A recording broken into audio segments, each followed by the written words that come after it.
இது 1, இது 10, இது 100, இது 1000, இது 10,000, இது லட்சம், இது 10 லட்சம், இது கோடி. இதுவரைதான் உங்களுக்கு தெரியும். இனி வருகின்ற அடுத்தடுத்த ஒவ்வொன்றிற்குமே ஒவ்வொரு பெயரை வைத்திருக்கிறான் தமிழன்.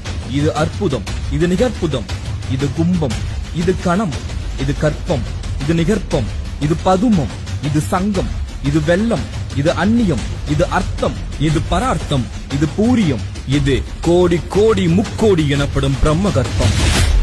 இவ்வாறு ஒவ்வொன்றிற்கும் ஒவ்வொரு பெயரை வைத்தவன் தமிழன்.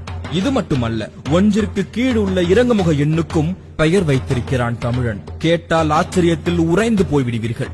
இது 1, இது முக்கால், இது அரைக்கால், இது கால். இதுவரை அனைவருக்கும் தெரியும்.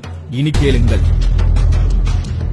இது 4மா, இது 3 வீசம், இது 3மா, இது அரைக்கால், இது இருமா, இது மாகாணி, இது 1மா, இது முக்கால் வீசம், இது முக்காணி, இது அரை வீசம், இது அரைமா, இது கால் வீசம், இது காணி, இது அரைக்காணி முந்திரி, இது அரைக்காணி, இது முந்திரி, இது கீழ் முந்திரி, இது இம்மி, இது மும்மி, இது இன்று நானோ எனப்படும் அணு.